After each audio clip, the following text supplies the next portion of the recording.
So for this next talk, we're going to talk about igniting your strengths. And igniting your strengths is essential for your self-awareness because everybody has strengths. Everybody has strengths, and everybody has different strengths to different degrees. So it's really important to be aware of those strengths and use them to improve your life and to help your decision making and your choices moving forward.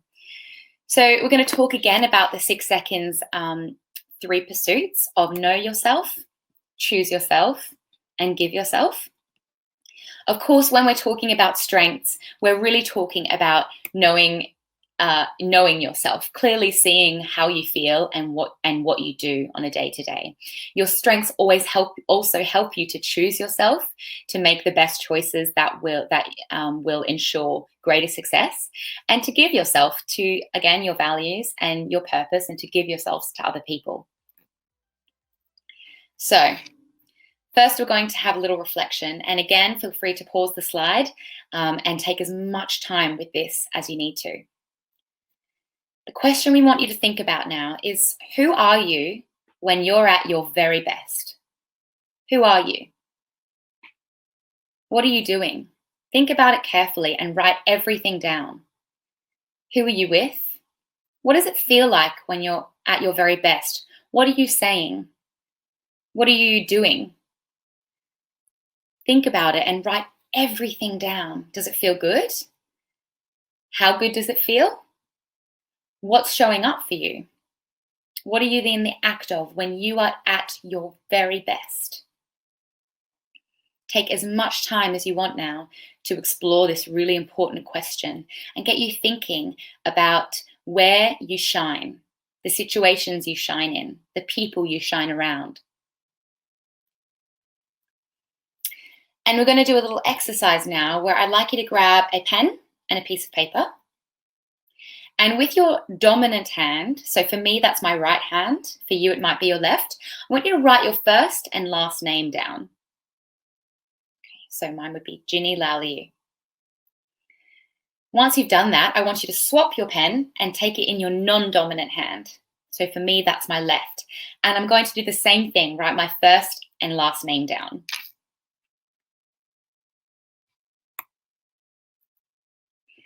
Once you finish that, I want you to look at your 2 names and answer the question, if someone were looking at this and they didn't know you, which would they think was better? Which name would they think was written better?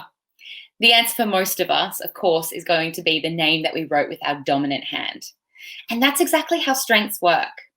So because you are so skilled and practiced at writing with your dominant hand, that name came easily to you. That task was easy for you. It felt natural. You didn't have to concentrate too hard on what you were doing. But perhaps you found with your non-dominant hand, when you came to write your name, it was a little bit more challenging. Maybe your letters were a little bit more wobbly, and it felt a little bit more unnatural. So a strength is a strength because your brain is hardwired to perform it well. Your brain has been practicing writing with your dominant hand, unless you've got both the dominant, which some people do. Your brain has been really practicing writing with your dominant hand since you learned to write, years and years and years. So it's become a strength. That hand has become more strong than the other hand. So once you've practiced these thoughts, feelings, and actions so well, they become so well developed in your neural pathways, which means they become enjoyable, engaging, and energizing. It doesn't feel like work and effort. It feels like you're in flow. That's when you're really tapping into the power of your strengths. So we like to say that neurons that fire together, wire together. And that's really just consolidating what I'm speaking about here, that when you're performing a behavior, the cells in your brain, they light up, the neurons light up, and they talk to each other. And those pathways get stronger and stronger and more connected the more that you do that action, the more that you do practice that behavior. So at first they might struggle to coordinate those messages. So imagining you're learning something new that you're not strong at the beginning, maybe learning, if you're thinking back to a child learning to ride a bike, you're going to fall down many times because it's not a pathway yet in your brain. But of course, over time, the more you practice, writing your name again and again, getting on that bike again and again, those cells start to wire together and create a neural pathway. So you may have heard this saying, and it's really important to talk about when we talk about strengths. There's actually a lot of evidence showing that developing your strengths can lead you up to 6 times more engaged in your life. It boosts your confidence, it lowers your stress, and it means you find more meaning and satisfaction in your everyday life. So Renee Brown is a really famous researcher. She's an incredible speaker, and she says this: what we know matters, but who we are matters more.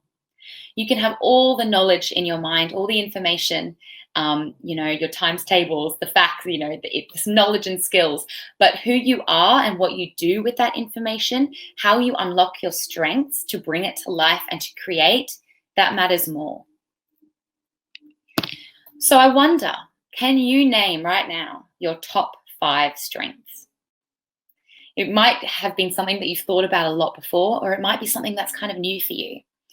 So not many people, not everyone can instantly name their top 5 strengths, okay?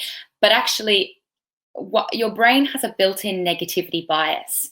So unless you give the amount of attention that this deserves, it's very easy to slip into identifying your weaknesses. Most of us will do a performance after this talk. I'm sure I'll think back and think, I did this wrong. I said that that was a bit clumsy.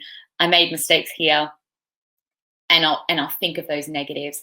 Knowing your strengths and unlocking them allows you to see the things that you do well. And that is so powerful. So there was a group of scientists, 53 social scientists, that gathered together and they collected examples of humanity at its best. So we're not just talking about strengths in terms of talents. For example, being able to sing beautifully, that's a fantastic talent. We're talking about character strengths. So who you are and how you interact with the world. So these scientists developed the means to measure our character strengths and build it. And after leaving no stone unturned, they did years and years and years of research, and they assembled this list of character strengths. They finalized it to 24. And they did that by combining redundancies, and they applied a very specific criteria. So looking at these strengths now, there's actually a quiz or a self-assessment you can do that can help you to identify which are your strongest 5. We actually have all of these strengths to some degree. It's just that some are stronger than others. So when I took this test, this self-assessment, I discovered that these were my top 5 strengths.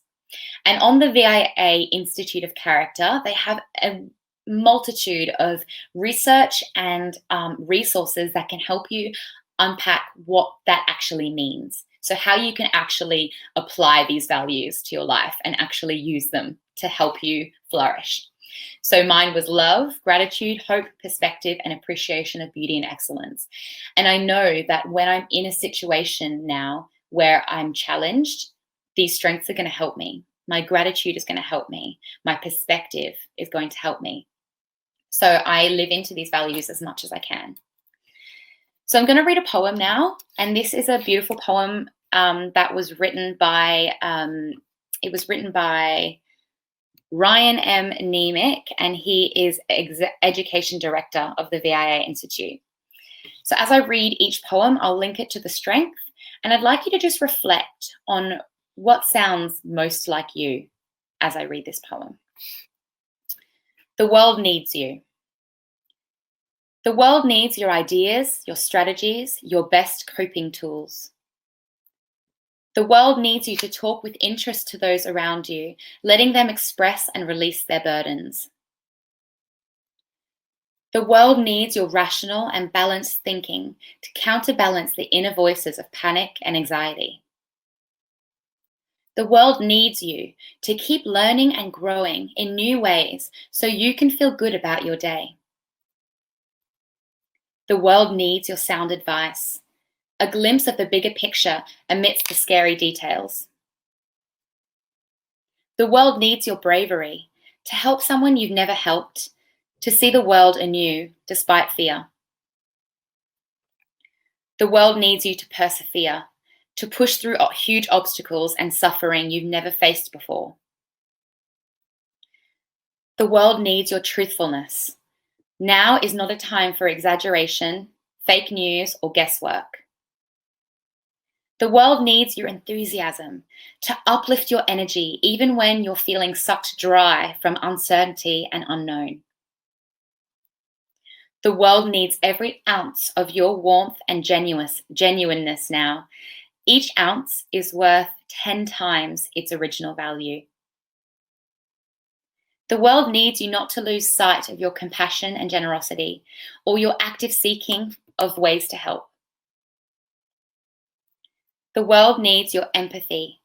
Every city, neighborhood, and being can be a subject to your concern. The world needs you to see you are a citizen of a very large group that can choose to be collaborative.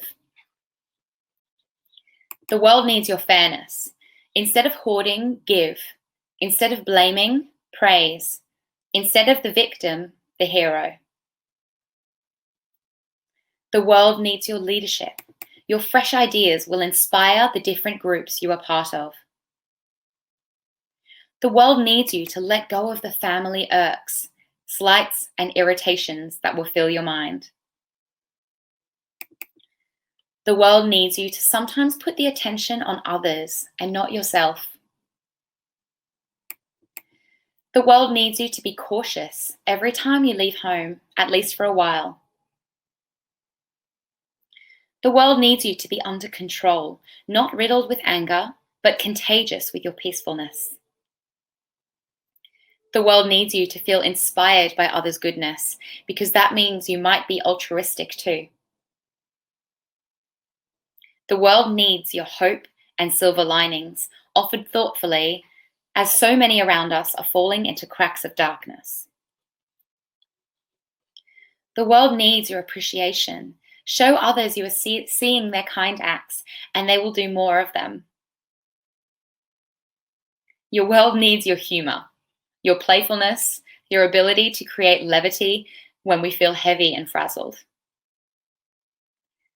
The world needs you to see that we are all in this together, that every action has a preceding action and a consequence. The world needs you, all of you.